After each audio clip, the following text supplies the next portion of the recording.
আরেকটা মানব পাচার মামলা, এটা হচ্ছে জাল জালিয়াতি মামলা, আরেকটি মামলা হচ্ছে মারপিটের মামলা। এই তিনটা মামলা রুজু হয়েছে। দুটি মামলায় আমরা তাকে 7 দিনের রিমান্ডে এনেছিলাম এবং তাকে রিমান্ডকালীন সময় আমরা তাকে জিজ্ঞাসাবাদ করেছি। সে প্রায় ম্যাক্সিমামই সে স্বীকার, তার বিরুদ্ধে যে অভিযোগগুলি ছিল এবং মিডিয়াতে গণমাধ্যমে যে তার বিরুদ্ধে অভিযোগগুলি ছিল সে ম্যাক্সিমামই আমাদের কাছে স্বীকার করেছেন।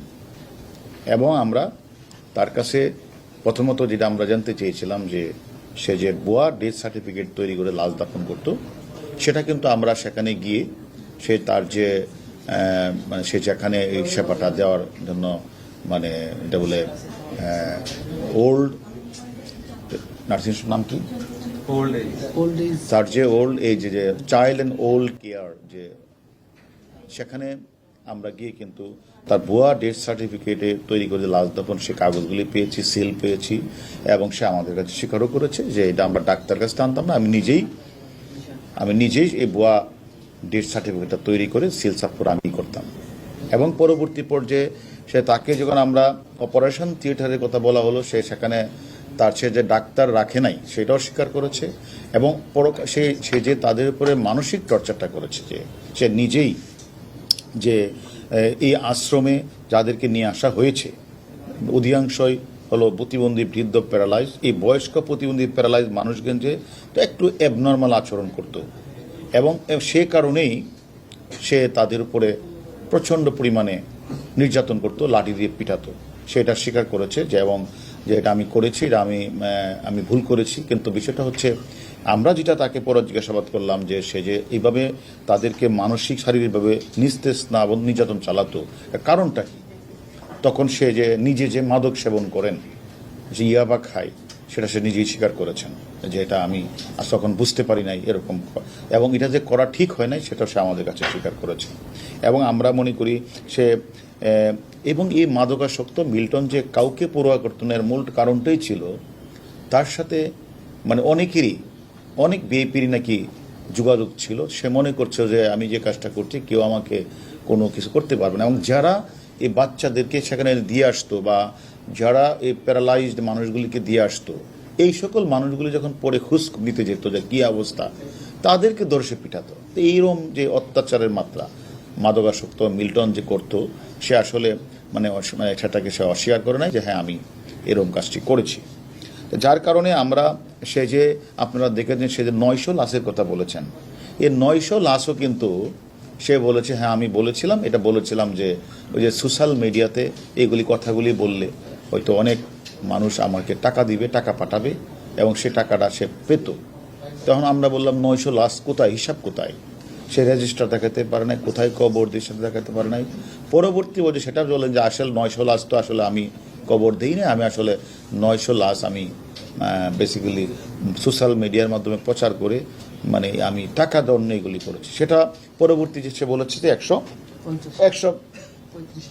135টা লাশ সে দাপন, 135টারও কিন্তু সে এখনো হিসাব দিতে পারে নাই কোথায় কি করেছে এবং কোথায় করেছে। তাই এগুলি আমরা আরও প্রয়োজন বসত আমরা মনে করি সে যিনি যে প্রতিনিয়ত তার আশ্রমে অনাথ, মানসিক প্রতিবন্ধী এবং মানসিকভাবে ভারসাম্যহীন এইগুলো ভিডিও তৈরি করে সেই ভিডিওগুলি সব বিভিন্ন ফেসবুকে দিয়ে মানুষের বিবেককে নাড়া দেওয়ার চেষ্টা করেছে এবং বিবেকবান মানুষ যারা এই সকল দেখে যারা অত্যন্ত মানবিকভাবে তারা সেই টাকাগুলি বিকাশের মাধ্যমে, নগদের মাধ্যমে তার অ্যাকাউন্টে পাঠিয়েছে। তাদের উদ্দেশ্যটা ছিল এরকম, যেহেতু সে মানবতার ফেরিওয়ালার কথা বলছে, বৃদ্ধ প্যারালাইজ মানুষকে সেবা দেওয়ার কথা বলছে, ভালো ডাক্তার দেখাবে বলছে, এই কারণে অনেকেই তার কাছে টাকা পাঠিয়েছে।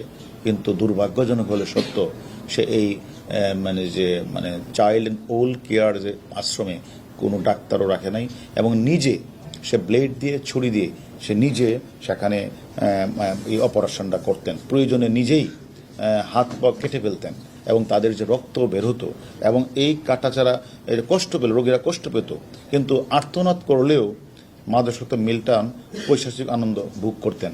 ব্লেড এবং ছুরি দিয়ে কাটাছাড়ার কারণ অধিক রক্তকরণ ও মিল্টনের আসলে প্রাণহৃদয়কে নাড়া দিত না এবং অনেকে এরকমভাবে মারাও গিয়েছেন। তো এই সব কিছু আমরা বের করেছি।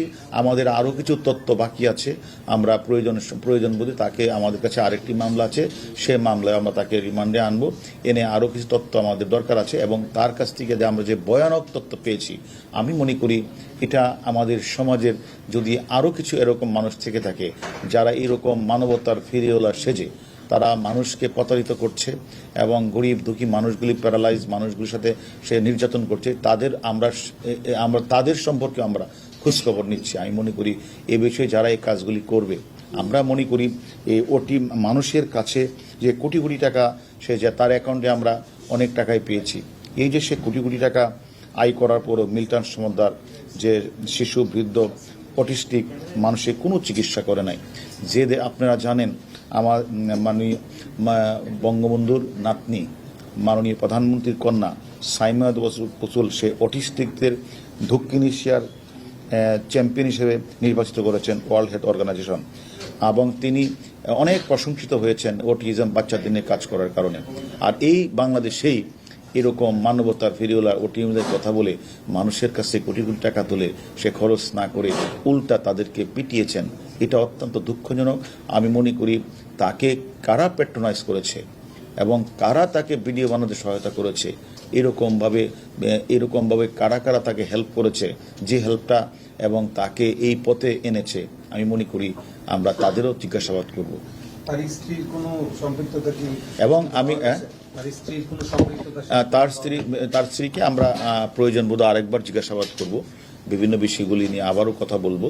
আরেকটা বিষয় আপনাদেরকে বলে রাখি যে এই যে চাইল্ড অ্যান্ড ওল্ড কেয়ার যে আশ্রমটা চলতো, সেখানে এই যে মাদকাসক্ত মিল্টন সমদ্দার গ্রেপ্তারের পর আপনারা এটা জেনে আনন্দ হবেন যে এটার যে বাচ্চা, মানে অটিজম বাচ্চা, তারপরে বয়স্ক প্যারালাইজ যে মানসিক প্রতিবন্ধী যে মানুষগুলি রয়েছে, তাদেরকে সেবা দেওয়ার জন্য একটা ফাউন্ডেশন এগিয়ে আসছে। তারা এখন আমরা খোঁজ নিয়ে জেনেছি, বোধহয় আপনারাও খোঁজ নিলে জানবেন, এখন এদেরকে ভালো খাবারও দেওয়া হচ্ছে এবং তাদের চিকিৎসারও ব্যবস্থা করা হচ্ছে। আচ্ছা, তার যে এই যে মাদক যারা সাপ্লাই করতো তাদের কোনো সংশ্লিষ্টতা এখন পর্যন্ত আপনারা পেয়েছেন? আমরা আমাদেরও আরো তদন্তের বাকি আছে। আমরা মনে করি তার সাথে এই যে মানে অটিজম, তারপরে প্রতিবন্ধী বৃদ্ধ মানুষকে পুঁজি করে যারা এসব ব্যবসা করার জন্য এসব কাজ করেছেন, তার সাথে আরো কারা কারা ছিল সেটাও আমরা খুঁজে বের করে তাদের আইনের আওতায় নিয়ে আসবো। যে ছুরি চাকু দিয়ে চিকিৎসার নামে যে পৈশাচিক কাজটি মিল্টন সমদ্দার করতেন, তার প্রেক্ষিতে অনেকে নির্যাতনে মৃত্যুবরণ করেছে, তো সেজন্য কি তার বিরুদ্ধে আমাদের কোনো মামলা? হ্যাঁ, এটা তো একটা ভয়ানক অপরাধ যে সে একদিকে বলছে যে 900 লোক মারা গেছে, কোনো সময় বলছে 135 জন লোক মারা গেছে। এই লোকগুলি যে মারা গেল তাদের তো আত্মীয় স্বজন আছে, এবং তার কি একবার উচিত ছিল না যাদের রেজিস্টার মেনটেন করা, তার বাড়ি কোথায়, তার মানে তার বাবা মা বেঁচে আছে কিনা, এটার খবর সে নিবে না, সে থানায় জিডি করবে না, এবং এই লোকগুলি অসহায় অবস্থায় মারা মৃত্যুবরণ করেছেন, কোথায় খবর দিয়েছেন তার পরিবার পরিজন জানবেন না। এটা এক ধরনের ভয়ানক অপরাধ। আমরা মনে করি সবকিছুই আমরা তদন্তের আওতায় আসবো। এরকম ভিকটিমের পরিবার কি কেউ এখন পর্যন্ত এসেছে আমাদের কাছে? তো মানে ওই ভিকটিম বলতে যারা মারা গেছে এরকম আমাদের কাছে না, তবে এর ভিতরে যারা আছেন এরকম কিছু কিছু ইয়ারা এসেছেন, তাদের কেউ তার সন্তানকে ফিরে নিয়ে গেছেন, এটা আমাদের কাছে তথ্য আছে।